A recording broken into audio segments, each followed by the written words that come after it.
tu remets tu vois, le moment où Ricardo il dit que l'Inter va gagner. Même si l'Inter va gagner, allez Paris, même si l'Inter va gagner. Ah, En tout cas, c'est dit. Passe Vitinha, ballon pour Doué, tu vois ce que je veux dire? Tu remets le moment où tu dis Si l'Inter va gagner, même si l'Inter va gagner. Mais quel rapport? non, attends, ce qui m'a fatigué, je suis obligé, tu vois? Ce qui m'a fatigué, c'est le fait que le Paris Saint-Germain ait mis une manita, d'accord, en finale et que j'ai perdu ma voix dans mes émotions, montées, tu vois? On est parti, c'était trop fort. Salut à tous et bienvenue dans un nouvel épisode de Ballon Main Corps, BMC, la réunion de famille hebdomadaire. Comme d'habitude, ça bouge pas, ça sent la fin de saison, ça fatigue, il y a des rhumes, des foins, il y a des allergies, il y a des maladies. On parle du nez, je préviens avant que vous me tailliez. C'est comment les frérots? Friandis, ça dit quoi? Ça va, hein, comme tu l'as dit, hein, ça sent la fin de saison. Bon, c'est déjà la fin de saison pour les grands, pour les adultes. Quoique, il y a encore des compétitions, hein. J'ai l'impression que tôt ou tard, il y aura même plus d'intersaison. Là, ils enchaînent avec la Nations League, Coupe du Monde des clubs. En tout cas, il y a pas de répit pour les grands joueurs. Mais pour nous, non, nous, ouais, tranquillement, on termine les derniers entraînements avec les jeunes. Finale de Coupe de Paris ce week-end. Et puis après, on aura des vacances bien méritées parce que franchement, c'était une saison, enfin pour ma part en tout cas, c'est une saison assez longue, assez éreintante, mais bien, on profite quand même du beau temps sur la région parisienne. Ouais, Vous ben, jouez qui? Où? Ce week-end, bah, c'est Coupe de Paris Mantes, finale contre Mantes, Nanterre. Mantes, comme d'habitude. C'est Mantes, Mantes la jolie. Ouais, pour la 13e fois. Ouais, non, non, non, non, pas maintenant, c'est Nanterre. On Ok. joue Nanterre au Muro, finale de coupe. Donc ouais, ça va être sympa. Nanterre. Ce serait bien de terminer Ouais, les sur un finales de trophée, coupe quoi. sur des terrains neutres. Ouais, exactement. Ouais, mais Ouais. Nanterre au Muro, les Mureaux, c'est plus proche de chez vous que de Nanterre. Muro, c'est loin de tout, frère. Ah, Les ouais, Mureaux, c'est trop loin. Muro, Mantes-la-Jolie, là, j'avoue. c'est loin. Mais bon, Limite Normandie. Je c'est te clair. Mais bon, ça jure. reste les Yvelines, donc on va essayer de représenter. Sinon, à part ça, j'étais au Brésil la semaine dernière, c'était pas mal. Ah ouais, quand même, j'ai vu Quelle vie. l'émission. À part ça, j'étais au Brésil, c'était À pas mal part du tout. ça, bah oui, c'est ça qu'on veut savoir. Vas-y, ça c'était comment? C'est Non, comment? c'était bien. Une bonne semaine bah, MIP, hein, pareil, ma dernière session de mon masters, c'était frais, c'était lourd, franchement. Visite de différents clubs brésiliens, visite de la Fédé brésilienne. Vraiment, le football là-bas, en fait, on s'en rend pas forcément compte en France. Alors, on a l'image de la Seleção, des grands joueurs, Joga Bonito, tout ça, mais franchement, ce qu'ils mettent en place au Brésil, enfin, l'impact du football que l'impact du football a au Brésil, c'est incroyable, Puis juste surtout, incroyable. les moyens qu'ils ont, c'est un truc de fou parce que je sais qu'ils viennent beaucoup en MLS prendre des joueurs et en MLS, ils essayent d'avoir les joueurs qu'ils avaient il y a 4 5 ans, mais maintenant, ils peuvent plus se les payer. C'est Là, ça. tu vois, le pays qui était, quand nous on était en histoire, tu sais, vous vous rappelez en histoire, genre le Brésil, c'est un pays en voie de développement. Maintenant, c'est une force. C'est une force économique, le Brésil. Et dans le foot, ça se ressent de fou. Ils sont Ouais. capables de venir chercher les meilleurs joueurs de MLS et même rivaliser avec les bons clubs européens, hein. Nous, on a eu Alors, Luis Araujo qui a signé à Flamengo. Et c'est quand il est parti au Flamengo que j'ai vu la portée du club. C'est abusé, tu vois, ouais. d'avoir suivi via lui. C'est un petit peu plus en profondeur, tu vois. Et même Thiago Almada qui était parti à Botafogo, qui a tout gagné, la Libertadores et le championnat Mhm. avant de partir à Lyon. J'ai fait non, c'est quelque chose qui se passe là-bas. Mais Et vous je êtes pense, allé au centre d'entraînement de ouais, l'équipe on a visité les centres d'entraînement et les stades aussi. On est parti à Flamengo, on est parti à Fluminense, on est parti à Botafogo. J'aurais aimé voir aussi un Vasco, le club de Payet, mais on n'a pas pu, c'était pas dans le programme. Mais bon, malgré le fait qu'il leur manque encore ce côté, on va dire, organisationnel, je vais y arriver, désolé, qu'a bien les États-Unis ou la France, ou l'Europe en général. Mais sinon, à part ça, ils ont tout pour bien évoluer, hein. De toute manière, on les verra à l'œuvre lors de la Coupe du Monde des clubs, hein. Il y a 4 clubs brésiliens qualifiés.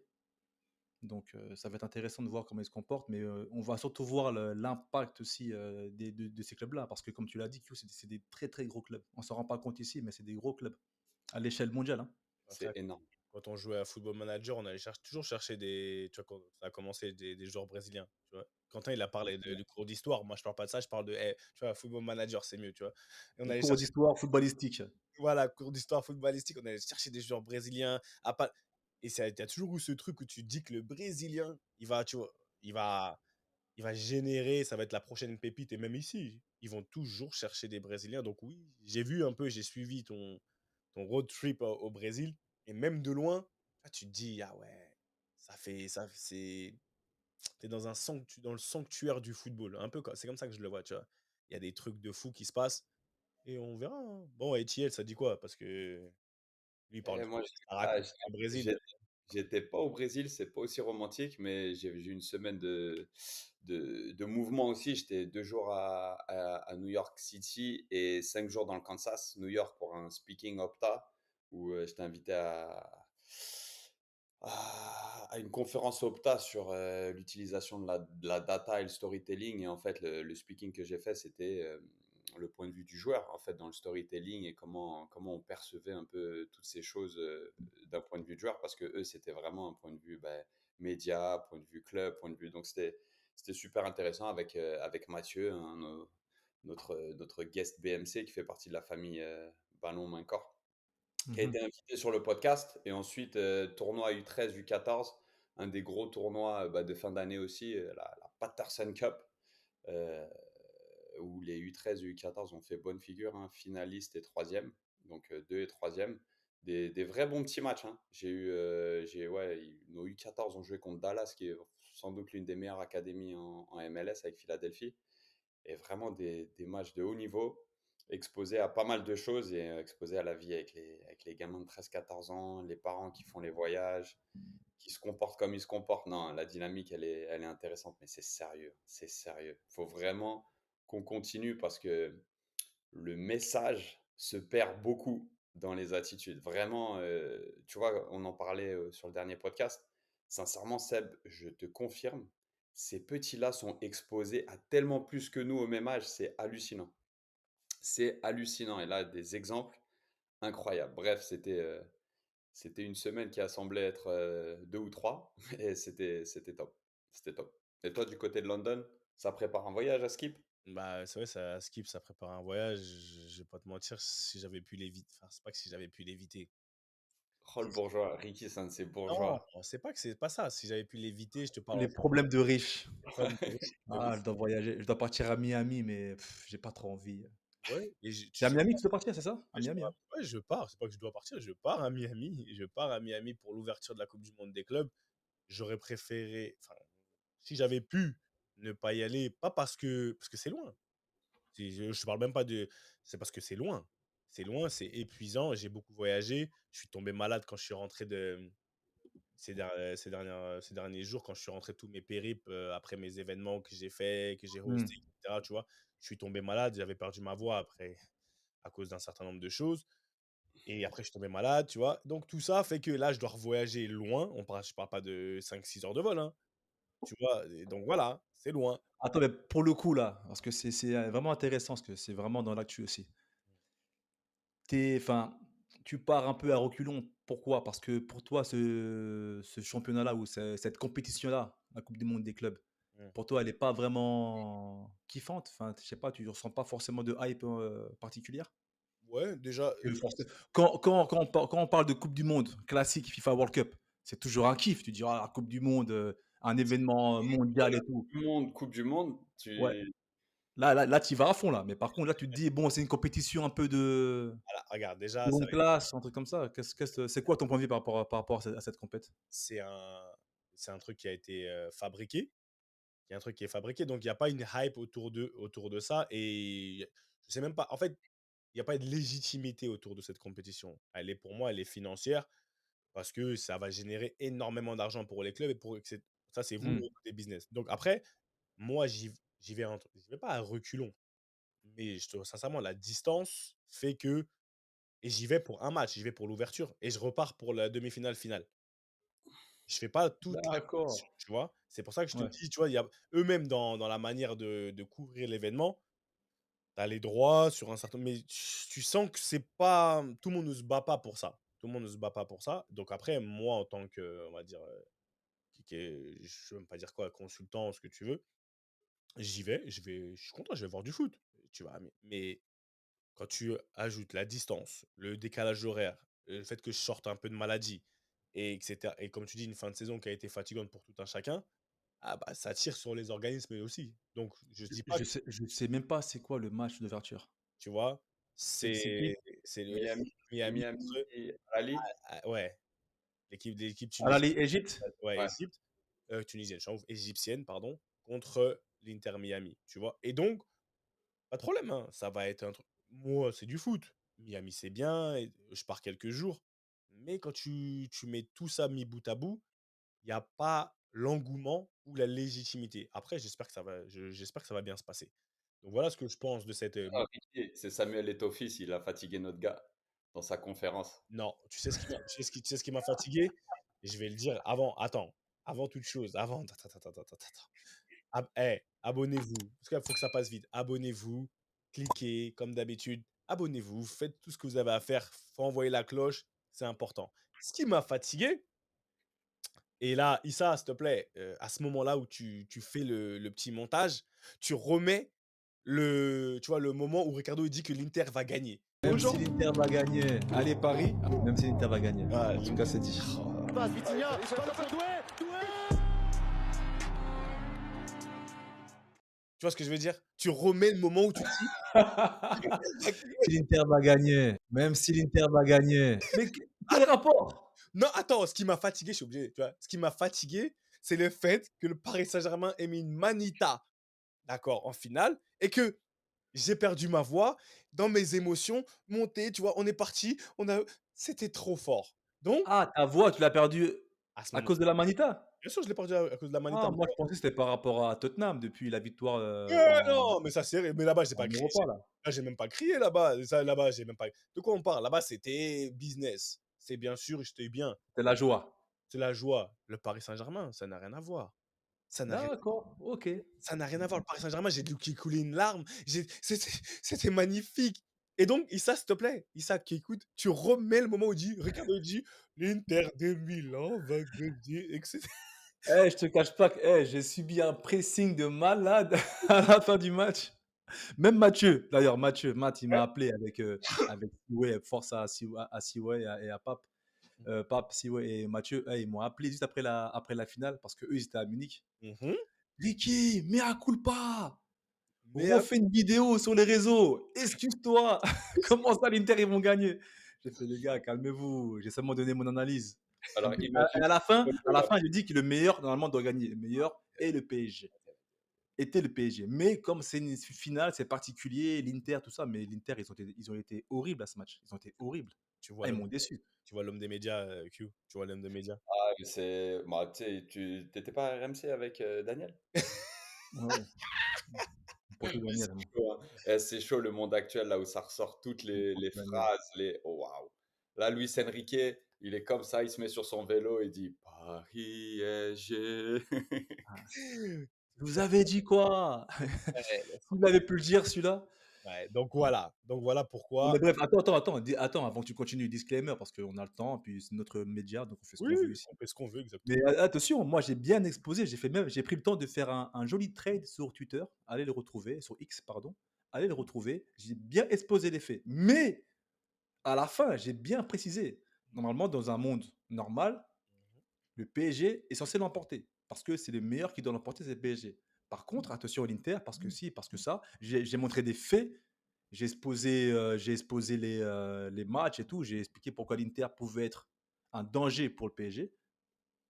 Mais j'ai pas dit qu'ils allaient l'emporter, hein. J'ai dit que l'Inter pouvait être un danger En tout cas, pour le moi PSG. je Mais suis par contre, le 5-0, franchement, je c'était suis inimaginable. je ne suis pas tes tweets ou tes je sais pas trop quoi. Tout ce dont je me souviens, c'est juste que sur ce notre même plateforme, tu as dit le reste là, c'est pas mon histoire. Et quand j'ai eu ça, je dis: «Attends, je peux pas l'appeler pour ça déjà.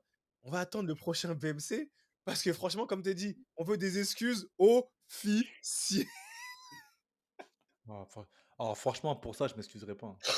Voilà, Ah non, non, j'ai donné mon avis footballistique et bon, c'est pas passé, c'est tout, c'est ça qui est beau dans le football, que le football, ça déjoue toutes les statistiques. Le football, ça peut qui même a dit, même le plus fervent des supporters parisiens, qui aurait dit, bah, 5-0 ou 4-0 PSG, comme ils disent, ils vont surdominer les Milanais.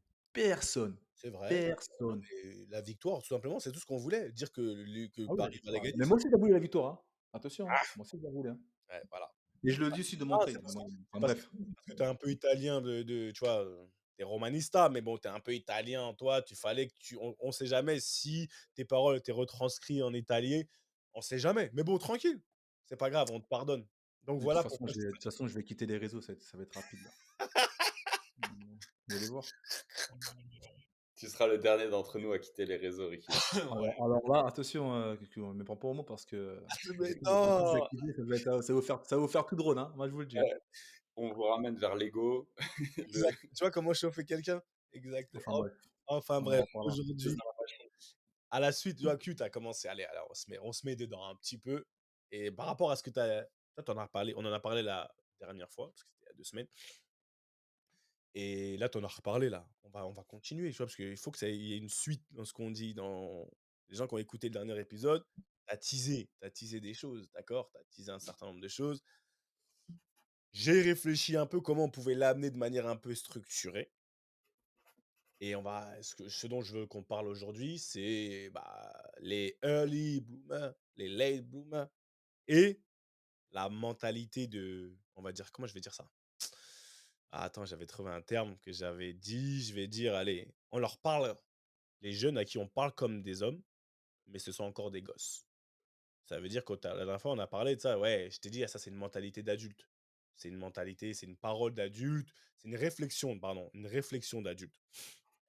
Mais aujourd'hui, comment ça se passe? Je veux qu'on explique et qu'on explique, qu'on débatte un petit peu, qu'on discute de ce phénomène. Parce que tu as Ricky qui a dit les petits, là, les Lamine Yamal et tu vois, toutes ces stars-là, ces jeunes stars, c'est limites, ils dérèglent le marché, c'est des fléaux pour le football.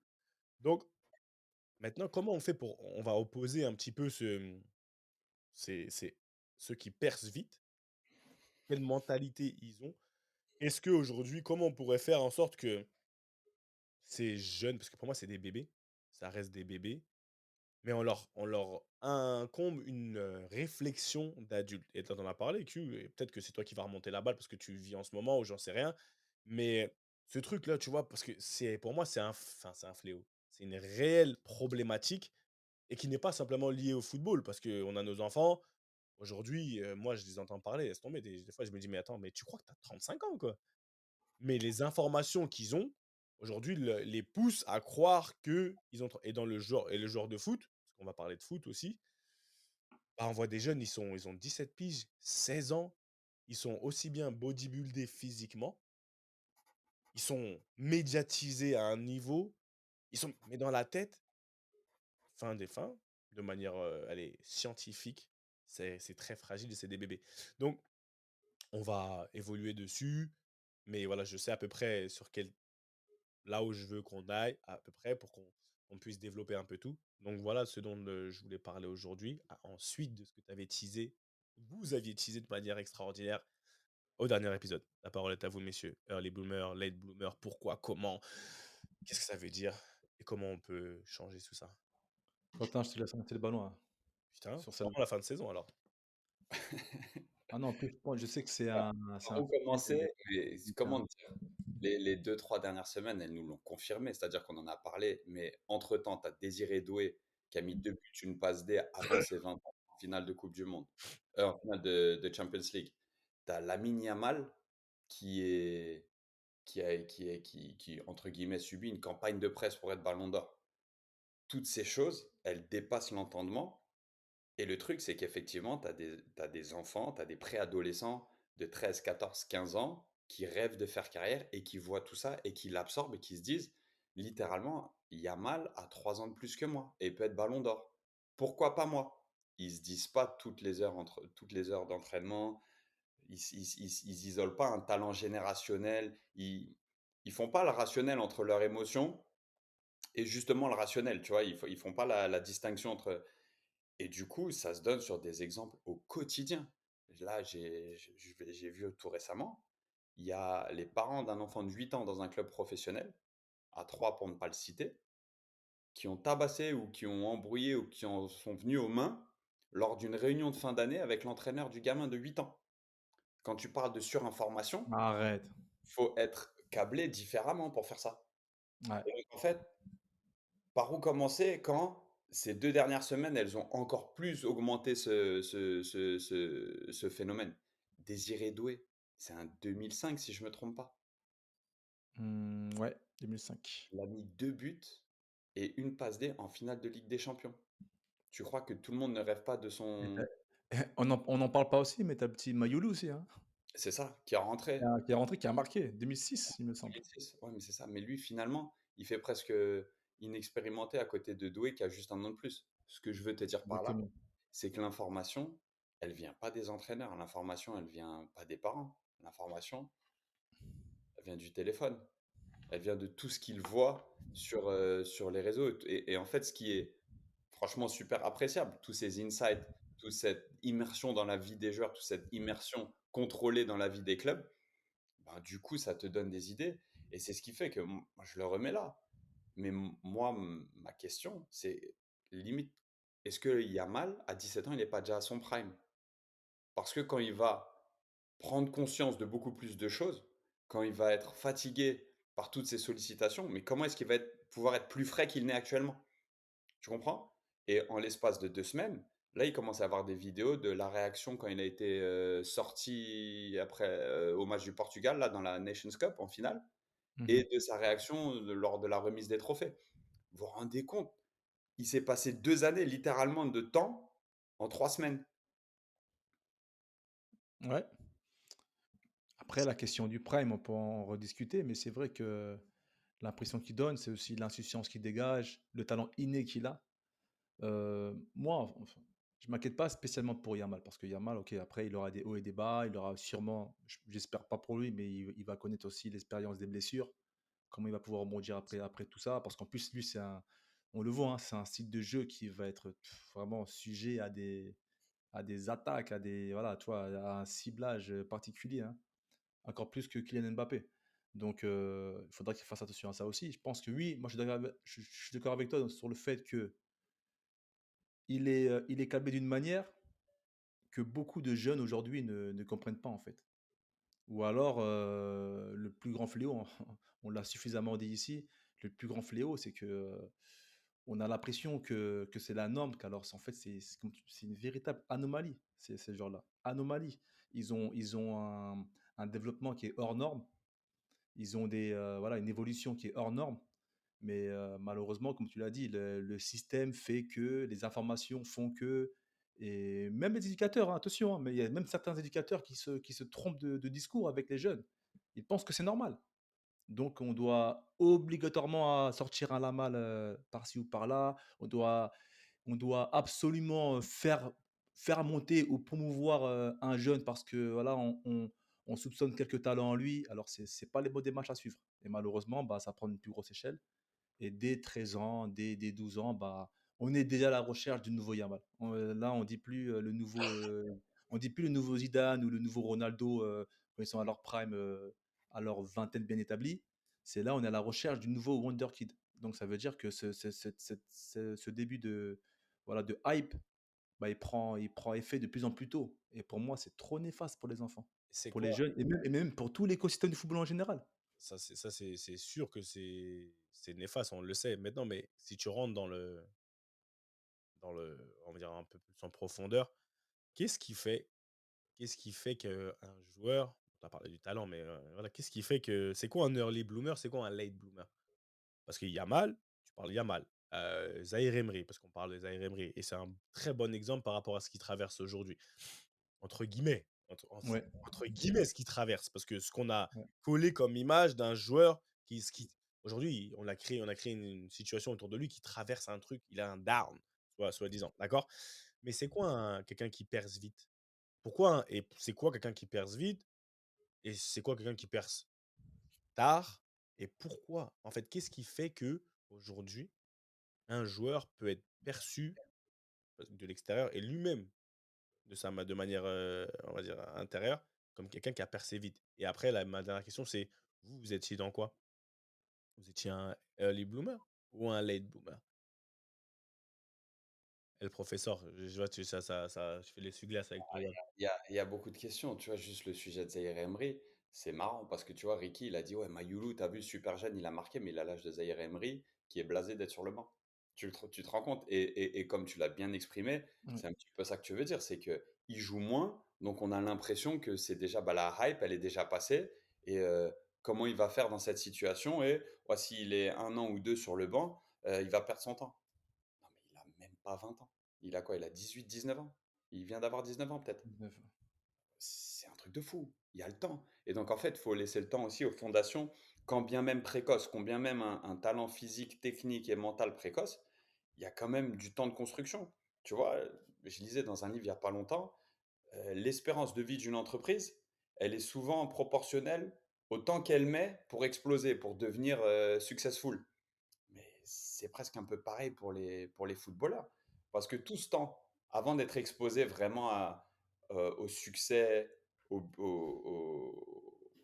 c'est bon le succès, tu vois. Chacun à notre échelle, on a connu quand tu es un top joueur dans un club, quand c'est de toi dont on parle. Et puis moi, je l'ai connu sur la fin aussi avec bah, les réseaux sociaux. Nous, avant, il fallait attendre l'équipe pour avoir le petit article ou le journal local, machin. Là, les réseaux sociaux, c'est une validation instantanée qui fait que bah, tu goûtes à une soupe qui est bonne et t'as pas vraiment envie que ça s'arrête. Et c'est un petit peu là le sentiment de tout le monde. Quand tu vois Zaire Emery qui joue moins, tu te dis, wow, mais est-ce qu'il est vraiment si fort que ça et tout? Non, il est fort. Il est très fort. Il est très précoce. Mais en fait, il est en train de connaître le cycle que tous les joueurs devraient connaître, à savoir, c'est pas le top pendant 15-20 ans comme Cristiano et Messi. Ça, c'est aussi une anomalie qui a été ancrée dans l'inconscient collectif, C'est à clair. savoir, quand tu es le meilleur joueur du monde, il faut que tu le sois pendant 10-15 ans. Et Wow. non-stop. Et Ouais. non-stop. Dans ces deux-là, on avait un ballon d'or différent tous les ans. Et de pays différents, de Cannavaro à Nedved, en passant par Zidane. Waouh, ça a été Michael Owen, ça a été, tu sais, un petit peu la course pour le top. Et ça a été super, super cyclique, tu vois. Ça n'a pas été des dynasties comme on a eu. Donc, du coup, on est formaté à penser que le top niveau, c'est la régularité pendant 10-15 ans à cause des deux monstres. Et là, on a des super jeunes qui squeeze toute une génération, d'accord? Toute une génération de jeunes trentenaires pour eux commencer à prendre le contrôle.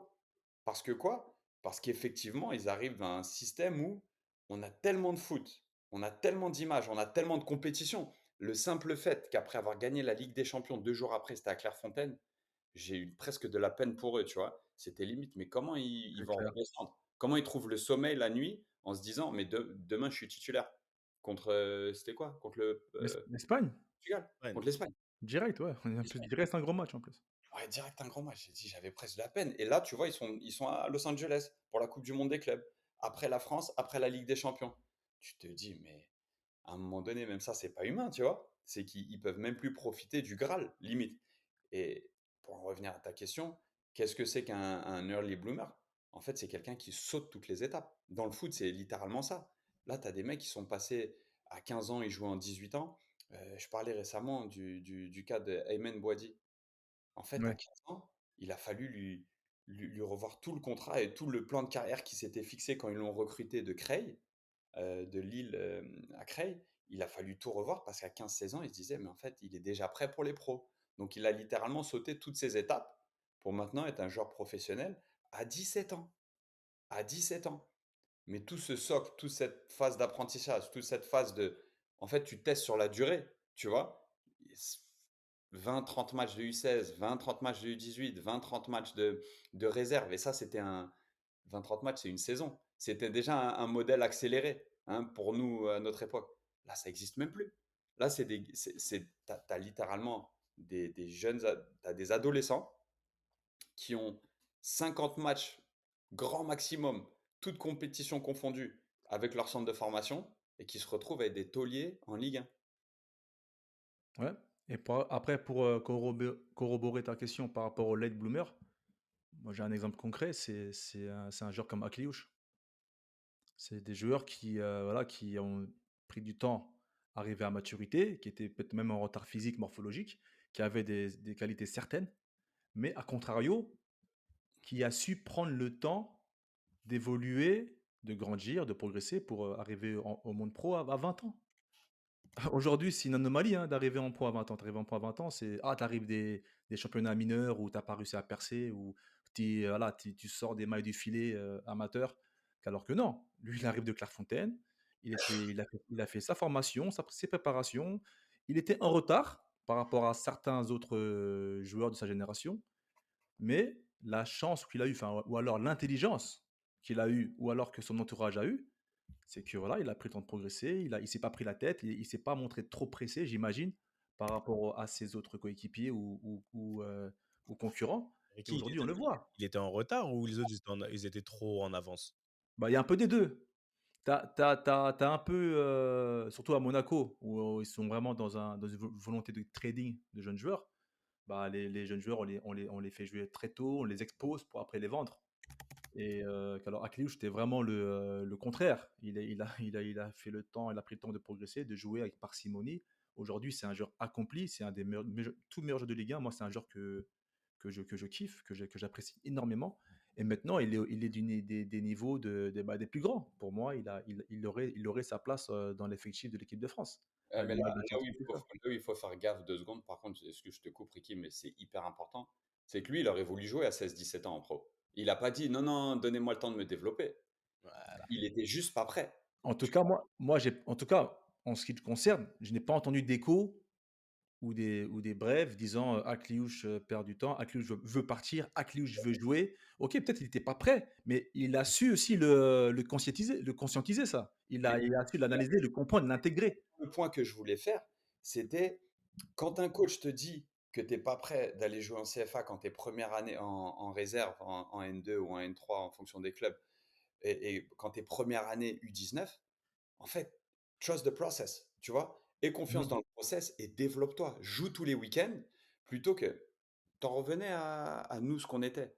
Moi, j'étais très early, en fait. Je suis arrivé à 3 et vite, j'ai passé les étapes, mais je jouais tous les week-ends en croyant que de me retrouver sur le banc en Ligue 1 à 18-19 ans, c'était une super chose. Bah ouais, c'était super le premier match. Mais 2 années, 3 années plus tard, quand j'avais 120 bancs en professionnel et 2 matchs, je me dis, est-ce qu'une année en national, ça aurait pas été plus intéressant? Tu vois? Une fois que c'était terminé. Non, bien sûr que quand tu es sur le banc et qu'on t'expose et qu'on te dit que tu es prêt, tu te dis, ouais, ouais, une fois qu'on va me donner ma chance, je vais la saisir, je vais être fort tout de suite.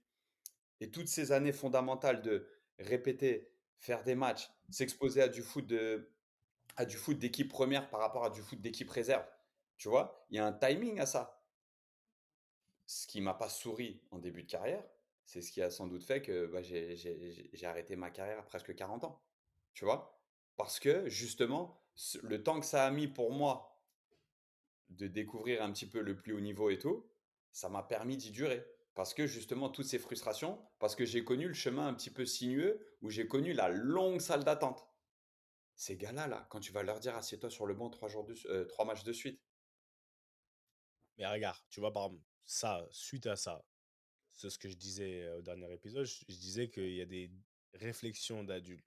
Techniquement, j'ai envie de te dire, est-ce que moi, je vous pose la question, vous pensez, je trouve, en tout cas, je le dis, je trouve qu'on exige de jeunes joueurs, quoi qu'on dise, le talent, c'est une chose, au final, c'est un jeune joueur, c'est un jeune être humain. On exige de lui des réactions d'adulte alors que c'est encore un adolescent, tu vois, mais c'est un jeune adulte, parce que tu parles de 17 ans, je sais même pas si je peux dire jeune adulte à 17 ans. Pour moi, c'est post-adolescence. Comme tu parles de post-formation, c'est post-adolescence. On attend de lui des réactions d'adulte. Et c'est dans les réflexions, etc. Parce que pour moi, aujourd'hui, même pas que pour moi, le cerveau d'un jeune joueur, j'ai regardé, on devient d'un jeune joueur de foot, hein, je parle même pas d'un jeune de manière globale. Il Mhm. arrive à maturité à 24, 25 ans. Il arrive dans le football, dans la science du football. Et là, on parle de jeunes 7 ans avant. Parce qu'on parle de jeunes qui ont 16 ans, 17 ans, 17 ans. Après, moi, j'avais lu un article, je crois que c'est sur l'équipe, il parlait justement des jeunes. qui disait que aujourd'hui, par rapport à une époque, enfin, les époques précédentes, que maintenant le jeune, le joueur, footballeur, arrivait à maturité, justement à maturité complète, hein, maturité émotionnelle, maturité, psychologique, tout ça, même physique, autour de 21 à 22 ans. Contrairement à l'époque où c'était plus autour de 24, 25, 26 ans. Ça Est-ce que vous êtes m'étonne même pas. est-ce que vous êtes d'accord avec ça ou pas? Moi, je suis 100 Je vais voir si d'accord. je vais voir si je peux retrouver, Là où tu pensais qu'un joueur était dans son prime à 28-29 ans, maintenant, son prime, ça va être 24-25 ans, sûr et certain. Alors, si tu me parles, regarde, si on parle, Quand tu prends l'expérience, le physique, tu sais, là où oui, tout clique. aujourd'hui, tu as 100 matchs en pro, beaucoup plus tôt, beaucoup plus jeune qu'à notre époque, quoi. d'accord, tu as 100 matchs en pro, mais moi, après, c'est peut-être parce Des que. fois, ils ont 100 matchs en pro avant leurs 20 ans. Ouais, ouais, mais Enfin, tu m'enlèveras c'est pas de l'idée normal. que le développement du cerveau humain, du cerveau de l'être humain, que tu aies des responsabilités ou pas. Par exemple, je vais prendre un truc qui n'a rien à voir avec le foot. Souvent, quand tu es jeune, tu es amené à avoir des responsabilités d'adulte. Tu t'occupes de tes frères et sœurs, papa et maman, ils sont pas là. J'en sais rien, tu vois. La vie fait en sorte que, mais fin des fins, c'est parce que tu t'adaptes, mais ton développement, réellement, ton cerveau, il est pas développé pour ça. C'est pour ça qu'il y a des temps de passage, il y a un tout. Et je pense que même la gestion de la pression, que ça soit faire les bons choix, la gestion des émotions. Il y a plein de fois aujourd'hui, on a été jugés, où les joueurs, ils vont être jugés comme des adultes alors qu'ils ont des comportements d'enfants. Demain, on reprend Lamine Yamal, hors terrain, tu vois un bébé qui fait des TikTok, tu vois ce que je veux dire? Tu vois un enfant. C'est vraiment comme tu vois rarement des joueurs de foot, même de aller 25-26 ans, qui ont au final presque 10 ans de plus que lui, qui se comportent comme lui. Lui, tu le vois faire des danses, il a des bagues, même si, enfin, je veux dire, il a le visage d'un enfant, il a le talent d'un. Non, mais donc ce que je C'est veux un dire, poupon encore, c'est un poupon. c'est vraiment un poupon. Mais moi, aujourd'hui, j'aime on va dire, sa naïveté, sa fraîcheur hors terrain. Sur le terrain, c'est une chose. Mais sincèrement, je trouve que les jeunes n'ont pas encore, même s'ils vont arriver à maturité footballistique plus tôt, parce que je suis peut-être un peu d'accord avec vous, mais fin des fins, on va leur demander des choses d'adultes, des réflexions. Comme nous, on parle aujourd'hui, nous, même il y a 10 ans, aujourd'hui on a 39 ans, il y a 10 ans, on n'aurait pas pu parler comme ça. On- Attention, hein, après moi, je suis totalement d'accord avec toi, hein. Moi, je reste persuadé du fait que un footballeur, bah, bien évidemment, par définition, ça reste un homme, une personne, et que pour toute personne, tu dois te construire émotionnellement, psychologiquement et même physiquement, que même d'un point de vue purement physique, voire tu sais, moteur, vraiment biologique même, tu n'arrives pas à maturité à 17, 18, 19 ans. C'est même un peu plus tard. Ça veut dire que tu apprends des coups à l'âge de 16 ans, 17 ans, tout l'ami Yamal que tu sois ou Ansu Fati par exemple, tu as t'as plus de conséquences dans tes blessures, dans la récupération, dans la cicatrisation, tout ça. Et même dans l'évolution, dans ton développement. Moi, je pense qu'il y a des choses je sais pas, qui restent bien évidemment immuables, qui ne bougent pas. C'est vraiment la construction du corps, la construction de ton cerveau d'un point de vue strictement biologique. Moi, pour moi, 18 ans, 19 ans, voilà, c'est là où tu commences vraiment à arriver en pleine possession d'un point de vue physique, mais physique biologique, hein, parce que tu as des petits physiquement à 16 ans, c'est déjà des monstres, ils sont déjà prêts. Mais pour l'écrasante majorité des cas, il faut laisser le temps aux petits vraiment d'évoluer, quoi. Mais tu as soulevé un très bon point. En tout cas, tu as cité deux noms que je trouve super intéressants, Ansu Fati et Akliouche. Là, quand tu les prends maintenant, tu te dis, Akliouche, il est loin devant Ansu Fati dans sa Exactement. Ouais. carrière et tout. D'ailleurs, ça va sûrement être le successeur d'Akliouche à Monaco. Ouais, Mais ils ont le même âge. Ils ont le même âge. Alors qu'on a mangé du Ansu Fati depuis 4-5 ans. c'est Bon, clair. tu te rends compte qu'ils ont le même âge, alors que dans notre inconscient, quand même, et je pense que pour nos auditeurs, tellement tu as entendu parler d'Ansu Fati depuis un long moment, tu te dis Ansu Fati, il est beaucoup plus vieux, il est déjà dans une phase de presque second rebond entre Brighton, entre une espèce de demi-saison blanche au Barça l'année dernière. Exactement. Ouais. Là, il va Il est en relance. Il est en relance sa carrière. en relance, genre un peu dernière chance presque. Alors qu'Akliouche, il est sur la pente ascendante, il est limite à la genèse de ses plus belles années. Alors qu'ils ont le même âge. C'est un truc assez ouf. Et pour en revenir à ce que tu disais, Seb, moi j'ai eu une conversation qui était trop intéressante avec le scout de l'académie. Parce que la génération que j'entraîne, ils commencent à être dans les camps d'identification pour l'année prochaine où il y a la première sélection nationale US. Et tu as le scout qui arrive un jour, il dit: Oh, c'est un scandale que ce joueur-là soit pas pris, c'est le meilleur joueur de notre catégorie d'âge. Euh, s'ils font pas vite, il va aller dans son autre nationalité. Il est d'un pays d'Amérique centrale. Et donc, du coup, et en fait, je l'ai arrêté et j'ai arrêté le coach aussi. Et je disais: Mais qu'est-ce qui presse? Qu'est-ce qui Mmh. presse pour lui de choisir une sélection nationale? Tu vois, à 14 ans, ils étaient déjà, c'est un scandale qu'il ne soit pas identifié encore comme un futur joueur de l'équipe nationale. U15, U15. On n'est pas en train de dire espoir ou l'Euro espoir qui commence et tout, les phases avancées. En U15, ils sentaient une précipitation et ils mettaient un peu dans la balance le fait que s'ils ne le prennent pas tout de suite, le Mexique va le prendre. Mais, et moi, je disais au coach, mais qu'est-ce qui presse? La statistique des joueurs qui sont trop vite en équipe nationale, qui sont très vite en équipe nationale de jeunes, et qui au final arrivent en pro, nous on en a vu plein. Des mecs de notre génération qui étaient en équipe nationale, qui étaient en équipe de France U15, U16, là, quand on était à Clerf. Oh, si on cite les noms, il y a que nous qui les connaissons. Il y a que nous qui les connaissons. Et Hmm. à l'époque, pour nous, c'était v'là les restas. C'était v'là C'était une montagne. c'était des C'était une montagnes. montagne, qu'on se le dise. Et donc, du coup, moi, je leur disais, mais franchement, la chose qu'on peut lui souhaiter, c'est de faire sa première sélection en U17, U18. Ça voudra sans doute dire qu'il s'est accroché tout ce temps-là, qu'il a pu vivre un petit peu dans la frustration, tu vois, mais en se fixant un objectif. Et s'il arrive en U18, U19, c'est que vraiment, là, ça se rapproche, tu vois. Précipiter un joueur en sélection nationale en U15, et là, c'est autant pour les joueurs que pour les parents. Forcez pas la main. Laissez-les se développer et être maîtres de leur développement. C'est Franck Raviot. Moi, si je devais retenir une chose de notre podcast, c'est quand il a dit il faut que les joueurs soient acteurs de leur développement. OK. Laissez pas les autres prendre en main votre développement, tu vois. Kiffez votre football et, et guidez-vous, vous, plutôt que le prochain. Parce que, regarde, vas-y, Ouais, vas-y, vas-y, parle. vas-y, non, vas-y, finis, vas-y. Un petit qui n'a pas pu venir au tournoi parce qu'il s'était fracturé un orteil. Et donc, en fait, le petit, quand on lui dit, voilà, tu n'as que 2 entraînements complets, on va pas prendre une place dans les 18 pour toi, alors que tu es en phase de reprise, on ne peut pas te faire plus de 5-10 minutes de temps de jeu. Mais par contre, viens au tournoi. Viens au tournoi, ça vient clôturer la fin de saison. Le petit, il a dit non. Il a dit, si je joue pas, je viens pas. Donc, tu sais, surpris, tu vois, et j'en parlais avec le coach et tout.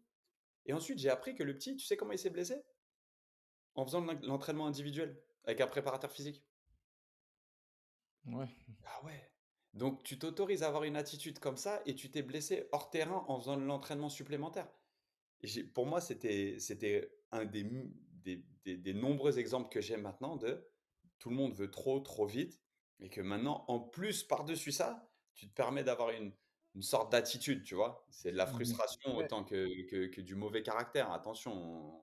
Mais encore une fois, on parle de théorie. Tu vois, comme tu dis, quand on dit laissez-les, on dit plein de choses. Non, on parle de théorie et on parle aussi de notre ressenti aussi. D'accord, non, mais bien sûr. Après, il y a aussi ce que le chiffre dit. Parce que moi, c'est marrant. Après, bon, attends, vite fait, Ah, je te parle de ce que j'ai vas-y. trouvé un peu sur Internet, parce que c'est vraiment intéressant. Parce que là, on parle beaucoup, on expose un peu nos sentiments, nos opinions aussi, ou notre expérience. Mais il faut aussi savoir ce que les chiffres disent. Et c'est vachement intéressant parce que là, je regardais un peu quelques sites. Il y a notamment un site que je connais bien qui s'appelle StatBomb. Tu sais, StatsBomb, c'est Mhm. un site anglais. Et justement, ils ont regroupé des dizaines de milliers de joueurs et ils ont essayé de trouver l'âge moyen du pic. Et même aujourd'hui, ils disent que environ 80% des joueurs entre 24 et 28 ans atteignent le sommet dans cette fourchette-là.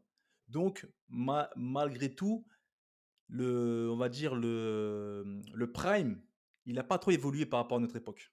24-28 ans, ça reste vraiment la, ok, on va dire à notre époque, c'est le 24 niveau. 25 prime. Pour C'était moi, plus. tout le monde Alors, disait que c'était plutôt 28-32 le prime. Alors après, ça dépend des postes, parce qu'après, ils parlent plus des postes. Ils disent que, voilà, même au niveau des défenseurs, ils parlent même de 30 ans aujourd'hui. 30 ans pour les défenseurs.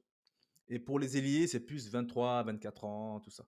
Et après, en général, ils disent quoi? Donc, en conclusion, ils disent que, bon, en fait, c'est vrai que la courbe de maturité, elle a gagné depuis les années 2000, hein, 2000, 2010. elle a gagné 1 an en moyenne. En fait, ce qui nous fait, croire que vraiment, l'âge recule de plus en plus, enfin le prime recule de plus en plus, c'est l'exposition médiatique, en fait. C'est vraiment le fait de mettre en avant les phénomènes, c'est vraiment la position médiatique Voilà, et les regarde, cadres. c'est ce Ça que donne j'allais l'impression, en fait, d'un basculement plus radical.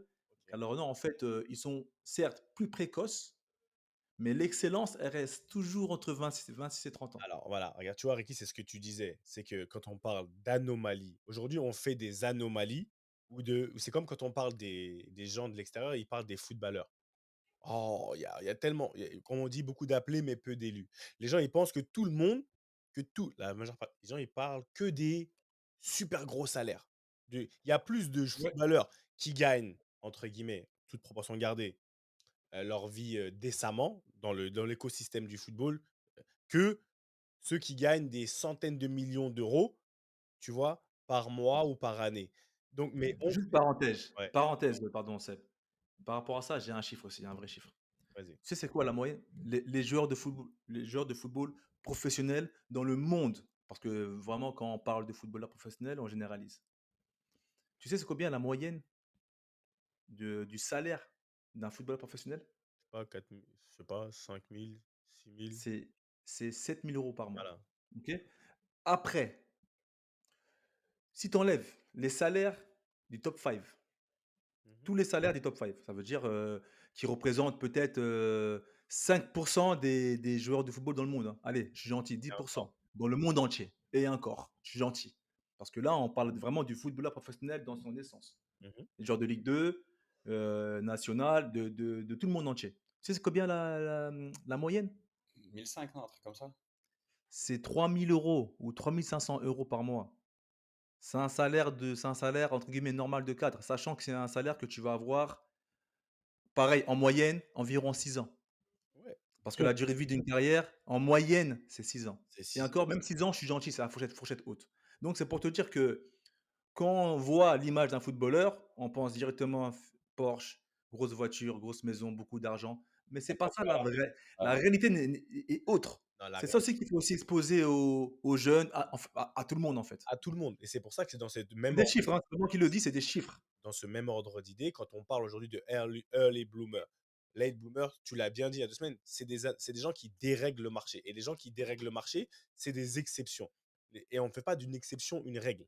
Aujourd'hui, on parle, ouais, on dit, Q, tu le vois, tu l'as dit, le pic d'un football, il a peut-être un peu reculé parce que la majeure partie des gens, ils commencent plus tôt. Mais plus tu commences tôt, plus tu finis tôt. Je connais très même un Cristiano, c'est marrant parce que tu vois, les gens, ils me parlent: «Ouais Seb, par exemple, ils me disent en anglais: "You look good". Oh, tu es bien physiquement. Pourquoi t'as pas joué jusqu'à des 39 ans?»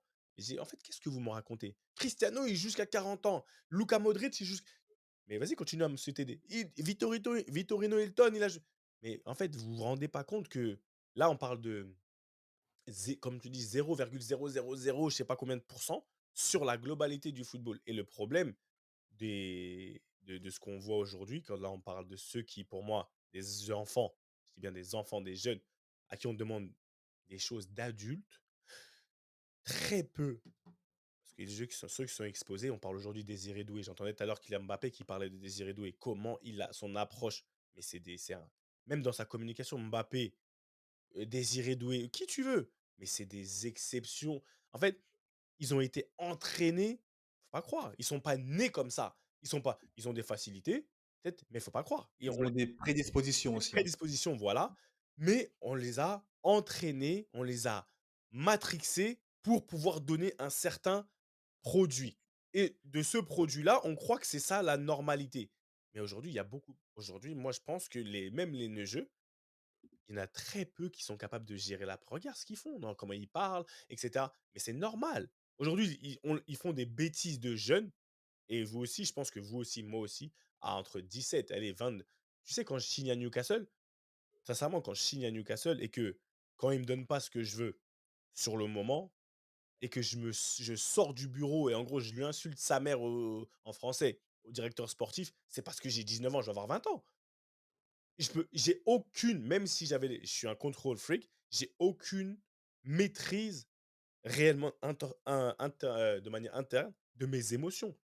Il y a un truc, je pensais que je devais avoir tant d'argent et cetera et là, je fais face à une frustration, à quelqu'un qui vient, en gros, qui me déclenche en se foutant de ma gueule, en me disant: «Ouais, c'est à prendre ou à laisser», tout ce que tu veux. À ce moment-là, gros, c'est le fuego dans ma tête.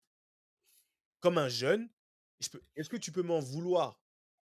Tu vas me punir comme si je devais avoir 28, comme si j'avais 28 30 ans et que je devais avoir, tu vois, cette maîtrise des émotions.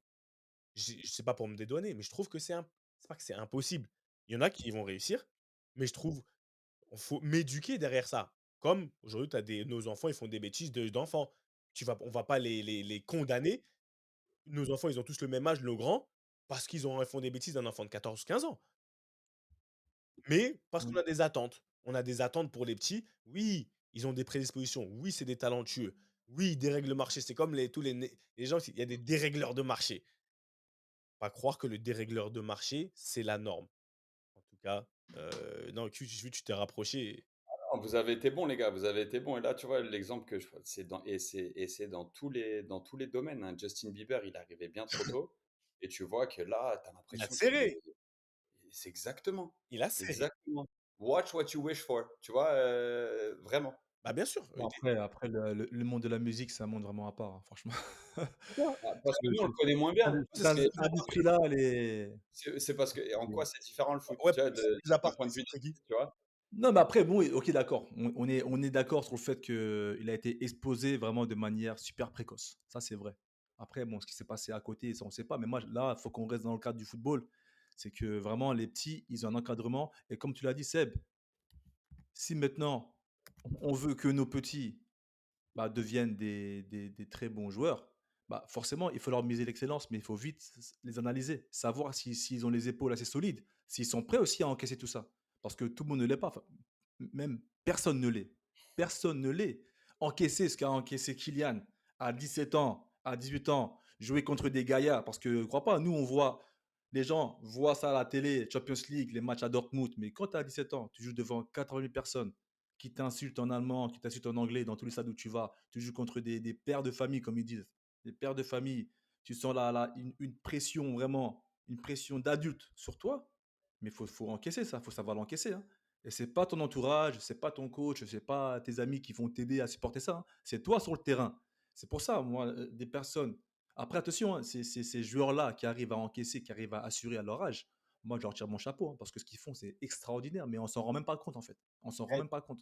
tu Et justement, et ça, il faut encore dire aux gens en général, au public, ce n'est pas quelque chose de normal. ce n'est pas normal. Et Regarde, si vous voyez votre enfant, si vous voyez votre neveu ou votre joueur, si vous êtes représentant, ne pas performer à 15, 16, 17 ans, ce n'est pas grave. Ou j'ai même envie de te dire, c'est normal.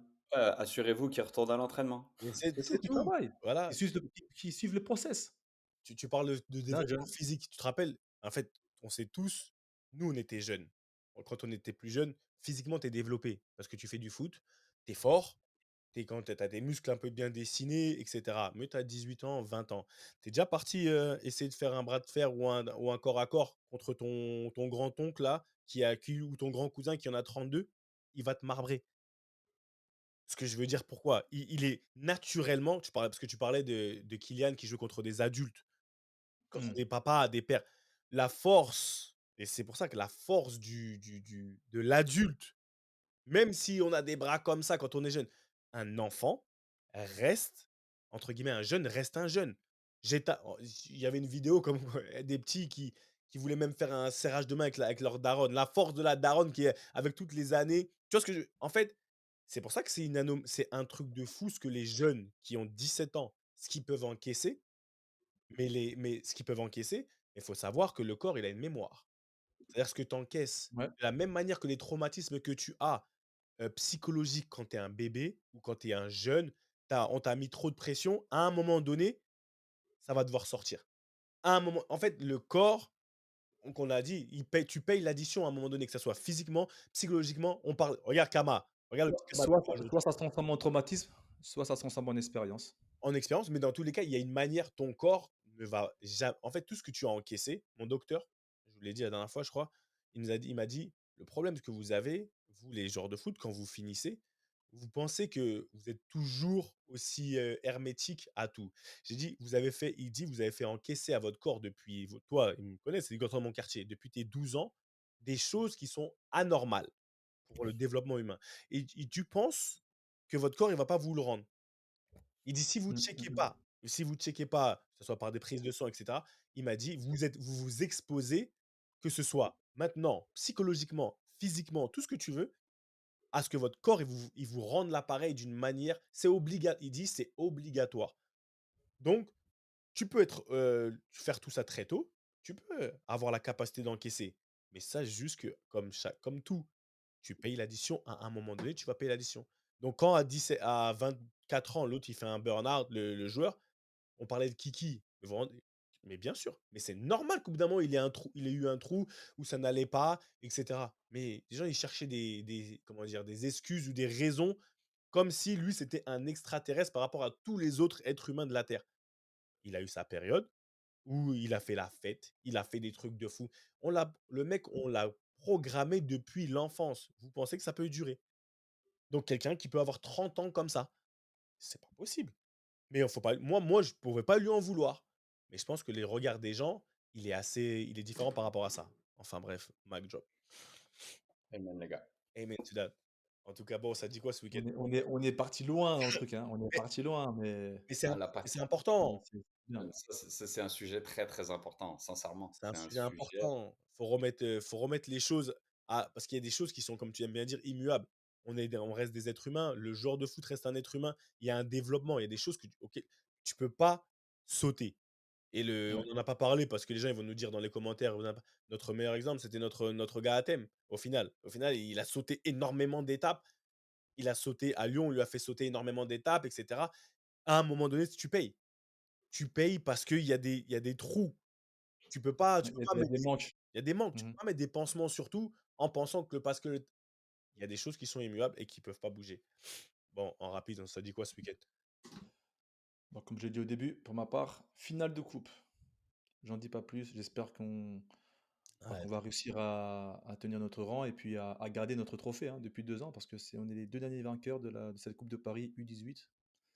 Donc voilà, on part en favori et ce serait bien de terminer sur une belle note avec Versailles. Good luck. good luck. Good luck. Ouais, Ouais. exactement. Et Thiel? Moi, c'est week-end chill et en même temps très busy parce qu'il y a du changement qui s'annonce. Donc, bien busy, bien busy, bien busy. OK, OK, bah, ce week-end, moi, je serai, à Miami, hein. D'accord? On va être sur la même time zone, Q. Yes, OK, on même sera pas loin, hein. on sera pas très, très loin, sur la même time zone et donc voilà et donc merci, c'est tout ce qu'il y a pour ce week-end. Ça sera beaucoup déjà. Merci à la team, comme d'habitude, Issa, Mohamed, Louis, tout le monde, à vous tous qui envoyez des messages, des commentaires, des idées. On va bientôt faire une pause parce que tout le monde a besoin un peu de repos. Mais qui dit, c'est un repos actif. On va bientôt, je dis bientôt, on va faire un repos actif bientôt, j'annonce. On va faire une petite pause. Mais comme l'a dit Quentin, on est busy. Et là, pour le coup, c'est pas du bluff. Je pense que dans les prochaines semaines, quand on va reprendre, on aura quelque chose de pas mal à annoncer. Je pense que ça se goupille bien. On avance tout doucement. Et la réunion de famille, quoi que vous disiez, quoi que vous pensiez, ça s'arrête pas maintenant, c'est pas prêt de s'arrêter. Franchement, là, on va remettre un espèce de coup d'accélérateur. On a été des on a eu un développement normal. On n'a pas été early bloomer, je pense. On n'a pas été late bloomer either. On est bien. Donc, rendez-vous à vous très bientôt. On va faire peut-être encore un épisode ou deux, je sais pas, avant la fin. Et après, on part en vacances. Et on revient très vite. Dans tous les cas, juste, bon, parce que comme tu as dit, Ricky, c'est notre média, non? Bah oui, c'est chez Mais nous tu vois, aussi, parce hein. que chez nous, on fait ce qu'on veut, d'accord? On fait ce qu'on veut, on dit ce qu'on veut.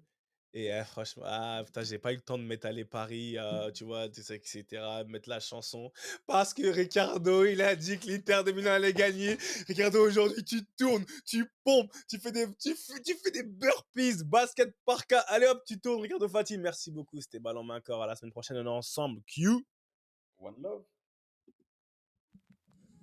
Bon, comme toutes les bonnes choses ont une fin, la réunion de famille hebdomadaire, elle est terminée. Mais t'inquiète pas, on va pas loin. Si tu veux nous retrouver, c'est simple comme un contrôle passe. Tu t'abonnes ici, tu t'abonnes ici, sur les réseaux sociaux, tu nous suis. Et si tu le fais pas, c'est à toi que Monsieur Rabeux va dire basket, Parka, allez hop, tu tournes. À la semaine prochaine. Ballon, main, corps. Ha, let's go.